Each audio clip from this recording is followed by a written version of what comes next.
Hey, I was doing some hand review and I came across a hand that I got to the river and really wasn't sure what the right answer was. So I'm going to play the hand. It's small blind versus big blind. I raise, I check. This is a 10-4-5, fairly disconnected, fairly rainbow. I also have a couple backdoor straight draws. So I make a standard check raise. This is correct. I like this. I turn a 7. All right, this would be too polarized to bet, so I check. I like this. I think it is correct. Our opponent checks back the turn, and now we get a board pairing 5 on the river. So my confusion comes where I don't know if this is a check call. If I check and my opponent bets like $4, I, can imagine him having, some bluffs, right? I mean, some players will even call these check raises with like ace queen, ace jack, king queen, things like that. They'll sometimes peel these check raises with. Not 100%. They'll also sometimes peel with, a pair of 5s, ace 4. Obviously, all their 10s will usually call. So I guess I don't have enough range awareness to determine, what percentage of bets from him will be for value and which will be bluffs, and therefore I'm not sure if I should be calling. So what I ended up doing in game, apparently, was recognizing that I didn't know what to do if I was checked to, and I actually go ahead and bet out for like a third pot.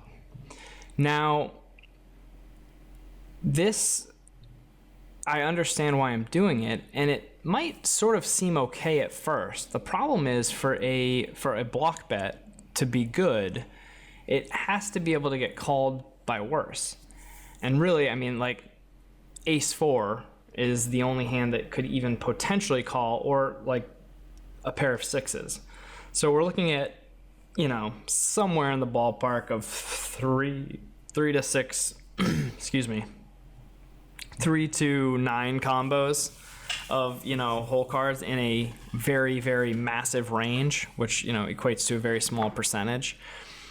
So I just don't think that I get called by worse enough to value bet this. And so if I'm betting and I'm only betting to prevent having to call a bet, it logically, I don't think it works. I think it's a thought process like contradiction.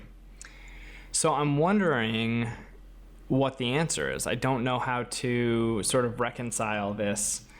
If I check, is there, maybe I could look into some data or try to get some information that shows players aren't bluffing enough, but I really do feel like they are. The other data point that I think becomes relevant, the most relevant data point here, is the check raise on the flop and the fact that he called. So I think what's happening here is, as I talk through this, and this is sort of why I did this, is I thought, my intent was, as I talk through this, I will be able to dig up the right information, the right data point. And I believe that the right data point here is that our opponent called a check raise on the flop, right? And we know that this is folded fairly frequently. And he should end up with a lot of value here. Now, there's two things. Right, like sometimes ace queen checks back and doesn't bluff, and we win. Those pairs of 6s, those ace 4s, those check back, and we win. And so we only have to worry about the bluffs that were bluffs on the flop when he called. So, 2-3, right? Very few like good draws that make a lot of sense here. Maybe queen jack, which we block. 9, like 8-9, something like that, right? You get the idea. So there just aren't that many like good hands that are going to call here, and his range is probably just weighted towards a lot of 10s. So we would expect him to just check back frequently with worse hands.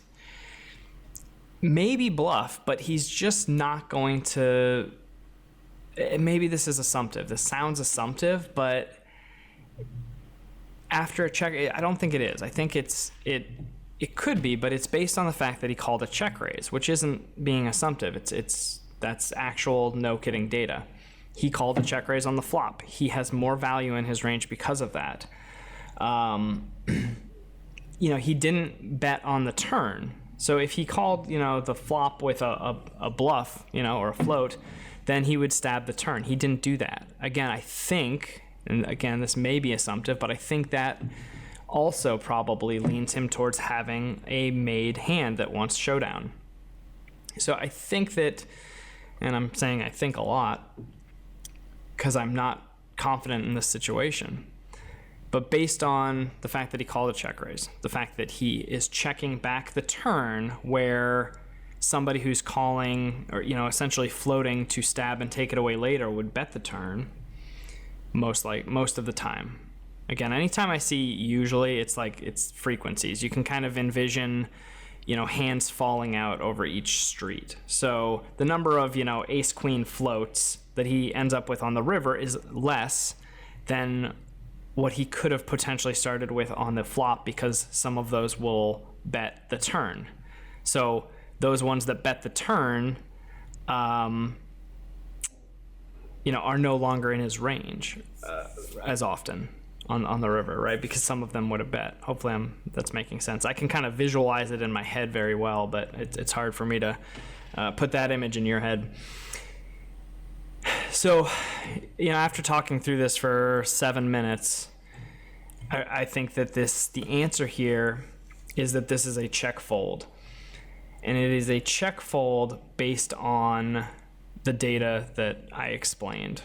The fact that he has more value in his range when he calls the flop. Once he checks the turn, it eliminates the possibility that he was floating with air. Most of the time, right? Unless he just sort of chickened out or thought the 7 was such a bad card that he couldn't, bet with air. He really is just sort of looking at a lot of one pair hands on the river, and some of those might include a 5, ace 5, 5, 6, something like that. So when we check, and our opponent bets pretty much any amount other than $1. If he makes some weird like $1 bet, those can actually be like a lot of air, and I've got data to back that up. But anything pretty much more than 25% of the pot, and I think that we can find the fold here because of that data that was explained. I'm not sure if I'm going to upload this to YouTube or not. I don't know if it's good, right? I don't know if this is interesting to anybody but me, since it's sort of a mental thing that I was trying to work through. But I came across this hand during a review and I knew that there was a problem, and sitting here quietly in silence trying to work through it in my head wasn't getting me anywhere. So I figured I would start rambling in a video and see what happened, and I think I managed to find the answer. So let's go back to the flop. Let's try to practice how we would see this in game, so that when we are in game the next time and we get to this spot, we have the confidence to make the correct play. Because betting on the river like this is a lack of confidence, and I can see that, and I probably felt it at the time, and it's very clear to me what's happening here, and there's a better answer. So let's find it, and let's be aggressive about finding that better answer. All right. So our opponent bets 2/3 pot, and we check raise, which is standard. Our opponent calls. Immediately we should say, all right, he called the check raise. We're not going to be betting unless we really turn some good equity, and our opponent clearly is now weighted towards more value hands. I think this is I don't know if heuristics is the right word, but in the book I'm currently reading, How to Be a Poker Player, he uses the term heuristics, but it's essentially a story or a I think like my coach calls them data points maybe, and the author of this book calls them like heuristics, but it's the story we can tell in game at the moment, the one line that I can use to sort of inject this conscious logic into my game to ground myself in the situation. And what would ground me in this situation is my opponent called a check raise. He is now weighted towards more value hands. My opponent called a check raise. He is now weighted towards more value hands. All right, the flop, goes check, check. And I probably looked away, right? I probably looked over at some other table. All right, there's some other table here. I got to make this play. I look back. All right, what do we got? We got the river. We've got a pair. And all right, and I probably see my actions, and I see that the flop went check, check. What I need to do is recognize, like, okay, what happened here? Stop. All right, the flop was a check raise. We went check, check on the turn. All right, he didn't bet the turn. And we put him on more value hand. So it looks like he has a medium strength value hand most of the time here, since he chose not to bet the turn. So I don't think we're folding him off of any better hands, and there shouldn't be too many worse hands in his range that call, especially with the 5 pairing. So this looks like a check, and if he decides to bet, we have to fold because he had mostly value hands in his range on the flop. He didn't stab the turn, and now we can fold. That's too long, right? That's too long to go through in game. So on the flop, I think I had something good. On the turn, because in game I do it so fast, I'm trying to imagine what it's like when I'm at the table and really put myself in the situation where I'm at the table. I click check because I know that that's the play, right? That's sort of a subconscious competence play that I'm not betting this turn after check raising. So I instantly check, go do some other action, and then where I run into trouble is bringing the attention back to the whole hand on the river and making sure that I am able to incorporate everything I know, which is what I've explained over the last 12 minutes about this situation, about this hand, about ranges, about generalities of my opponents. I have a lot of information that I actually know and that I can bring to my decision making if I give myself the opportunity and if I can inject the right thought process at the time. So let's go back and try it again. Again, this may be a horribly flopped idea for a YouTube video, but it's certainly going to help me out, I think. So we go back, right? And I have no idea if this is the right way to study. I have no idea if this is the way to integrate an idea. I don't know. But I know that it didn't work at the table. I know that I have the information. And so I'm going to keep trying things until I figure out what works and what makes me make the correct plays at the table. If I genuinely don't know the answer to something and I screwed up at the table, that's okay. I need to learn more about poker. There's plenty more that I don't understand, that I don't know the answer to. But stuff that I see in a study session, and this one's sort of on the edge, right? This one, I think that I learned a little bit as I talked through it. But there are some situations where I just make a mistake and I instantly know it's a mistake in the review session. And what I'm doing is I'm trying to work through those. If I can get to the point where even maybe 95%, I don't expect 100%, that should be the goal, but if every play I make when I review my hands makes sense, then to me, right, if I review all my hands and I say, all right, yep, there's, I just reviewed 250 hands of large pots and every decision I made makes sense to me. And then I hand that over to my coach. That's a gold mine, right? Because now everything he finds is actual concepts that I am misunderstanding and not seeing, right? Like, then I'm letting him expand my vision of the game. If I hand over 250, large pot hands where, 60% of the mistakes I knew were mistakes, I just screwed up at the table because of, mental game flaws, because of other, for whatever reason. But when I review it, I say, this isn't right. Like, I should have done, X, Y, Z. That's not nearly as valuable, because those are probably going to be the easiest errors, because they're the ones that I already have an understanding of, which means that they're probably fairly basic, right? If you look at the spectrum of my understanding, they're at the spectrum where I have understanding. And for me to essentially get more coaching on things I already have understanding on is a waste of my time and my coach's time. So the goal is to make my play more accurately reflect my understanding of the game.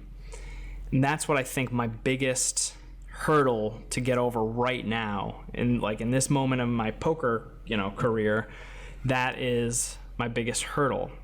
So I don't know what the exact answer is for fixing that.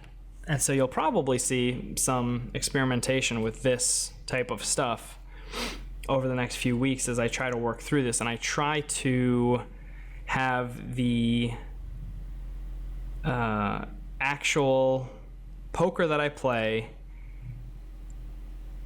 as closely as, I can mentally muster, accurately reflect my knowledge of the game.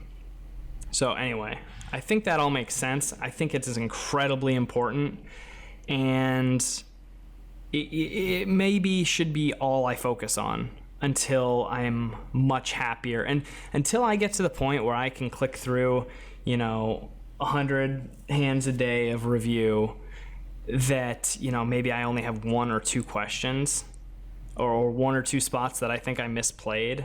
I mean, this should be my focus. This is where I'm losing money. Not this specific spot, but situations where I know the answer. So I'm going to try to experiment with this idea of very, very intently going through a hand and practicing bringing to attention the right things in the time frame and as close to realistic game conditions as I can. Okay, let's try this one more time. This is longer than I wanted it to be, but I think it's maybe interesting. All right, so Jack 7. Again, totally unconscious decision to raise. We raise 100% on the small blind, so no consciousness there. All right, boom, check, no consciousness. All right, he bets. All right, I look up. Oh, all right, we got 10, 4, 5 rainbow. I've got a jack and a 7, check raise. I don't even really think rainbow, disconnected, backdoor. I just see the hand, see the board, and I think check raise. So that's fairly well integrated at this point. I'm not thinking too much about this. I just see the board. It's 10 high. I honestly, 10 high rainbow, I have a jack, check raise. That's probably about as much info as I need. Now, as soon as I make the decision, my attention goes somewhere else. Go to another table, I come back, all right, boom, hit a 7, didn't turn an 8-out draw, check. Okay, so that's about as much thought process as would go into that check. Now, here's the thing. I don't see him check back. So it's important, as I review this hand, I see him check back, and again, you probably think I'm a crazy person for even talking about this or even thinking that this is relevant.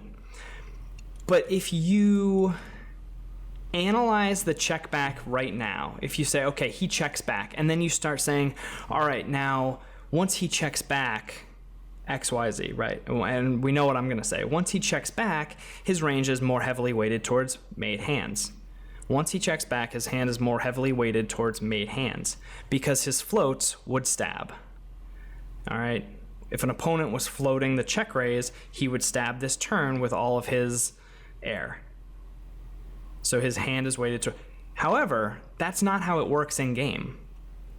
You don't check and then sit there, wait for him to make his decision, and then evaluate his decision before the river comes down, right? As soon as he makes his decision, the river card is down and it's your turn to act. Not only that, but you weren't sitting there watching him, waiting for him to make a decision, thinking about it. You were off on another table making a decision. So I think it's actually possibly relevant to not sit here at this moment and think about what his range is, because that's not what we would do at the table. We would almost never sit here paused at the table knowing that he just checked without the river being down. And so there could be some like, I don't know, I don't think cognitive dissonance is the right thing, but right, the situation where you know his action and you're staring at the turn is never a situation that actually happens in game, where you have time to even process this moment. This is a moment that doesn't naturally happen in the poker game. And so it's probably not a moment that we should focus a lot of study and effort and attention on. Maybe. I could be wrong. I mean, it's important to analyze what his range is when the turn checks back, but as far as our level of practice and our level of integrating our knowledge into the game, it's probably more interesting to look at this spot, because when we get here,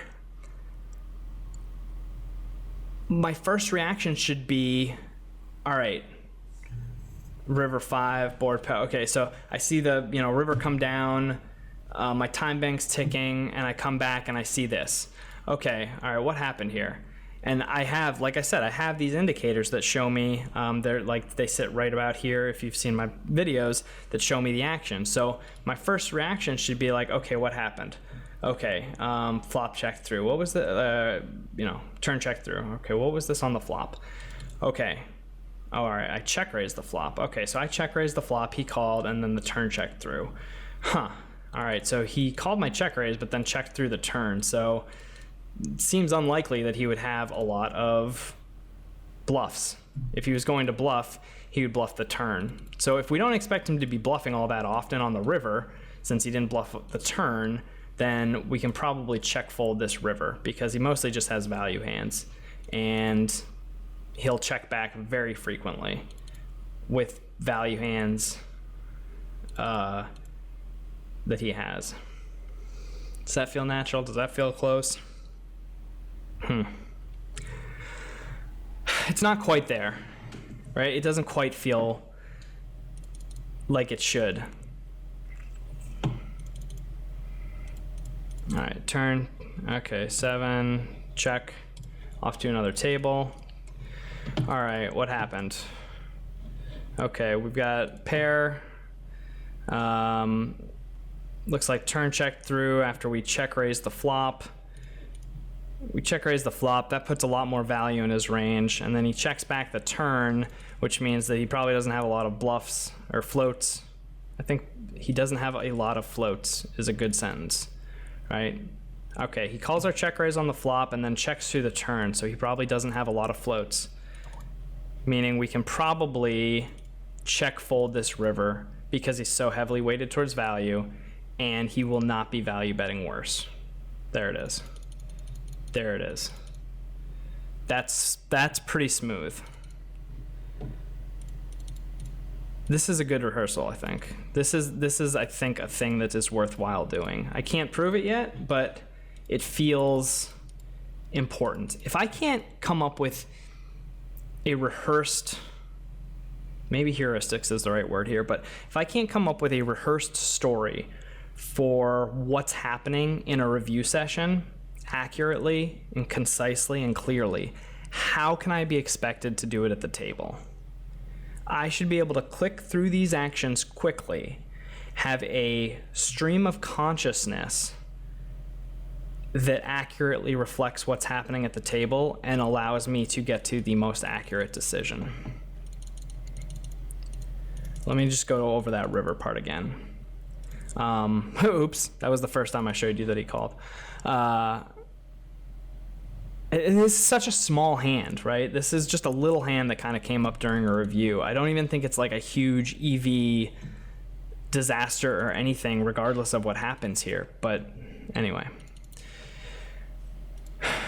Okay. 5 comes down. Look up. All right. What happened here? All right. This was... So another thing that's kind of that I lose sight of when I come back to a hand. I come back to a hand and I'm getting better at this, I think, but recognizing what the pre-flop positions were. So saying something like, okay, this is small blind versus big blind. It looks like the flop was a check raise and he called, so he's got more value. The turn checked through. If he was floating the flop, he would have stabbed the turn. So he really doesn't have very much air in his range at this point, and most of his range is value hands. Now, we can't expect worse value hands to call, so we should check. If he does bet, we can... So let's not start with what we should do, right? Because once you say what you should do, then you try to justify what you should do. You should start with what the situation is and end with the decision. You know, I shouldn't say like, oh, I should check call or check fold and then explain the reason, because then I'm going to justify whatever the reason was. What should be in first is what is the situation, and then make a decision about how to play based on that situation. So I think I was pretty good up until the point where I said, yeah, he's got mostly value, and we don't expect him to call many worse value hands that he has here. Because, right, like, yeah, he's got a lot of value hands, and we can't expect him to call or have many worse hands than what we have, especially with the 5 pairing. If we check and he bets, we first need to think, do we beat his value hands? If we weight him, right, so if he's betting on this river, is he betting with anything worse than a pair of 7s? No. No. Let's just leave it at that. No, players are not value betting worse than a pair of 7s here. You know, even the pairs of 7s that they might value bet are closer to ace-7. So is he value betting worse? No. If he's not value betting worse, we go back to, is he bluffing enough? Well, we just said that he is weighted towards value on the flop. When he checks back, he doesn't have floats anymore, and therefore, by the river, his range is heavily weighted towards value. So we don't beat his bluffs, or we don't beat his value bets, and he's weighted towards value. So if he does bet, we should check fold. All right. This is ending up being a 30-minute video, and I have not gotten through all of my study. So I'm going to go through this one last time, and this is... Again, you know, if I'm playing 10-20 by the end of the year, then maybe we can say that this is this is what it takes to get good. If not, maybe we can file this under waste of time. But let's go through it one last time and see if we can get the actual in-game thought process to come out crystal clear as we feel like it should.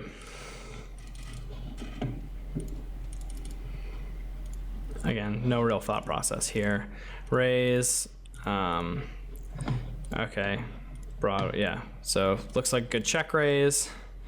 Boom, check raise and then off to another table.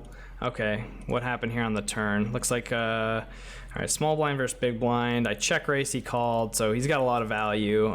We did turn a 7, but we're not holding an 8-out draw, so we're just gonna check. All right, off to another table, come back. Okay, what happened here? Small blind versus big blind. Looks like he called a check raise on the flop, so he's weighted towards value. Turn went check check, so if he did have any floats in his range, those are really no longer in his range, and the board paired with a 5. So we can't expect to get value from any worse made hands on the river here, so we need to check. If he does bet, because we've now weighted him towards value, we really just need to consider if he's betting any worse value hands, which he's not. Players aren't going to be betting any worse value hands. He is weighted towards value, so this is going to be a check fold on the river. Check fold. Save $2.16. He had ace 10. All right, guys, I have no idea if this is good or not. I don't even know if I'll upload this. it seems sort of like a brutal video. So just let me know in the comments if it's a waste of time, or, you know, thumbs it up or thumbs it down, depending on if you like it. I don't know. We'll see if this is how I start studying hands. I would think that the next time a situation like this comes up, I would be able to actually play it very well in-game in the moment. And practicing playing in-game in the moment is something we don't always do in poker. We look at hand histories. We study the game in ways that it's not actually played. And maybe that is something that's been keeping me from excelling. We'll see.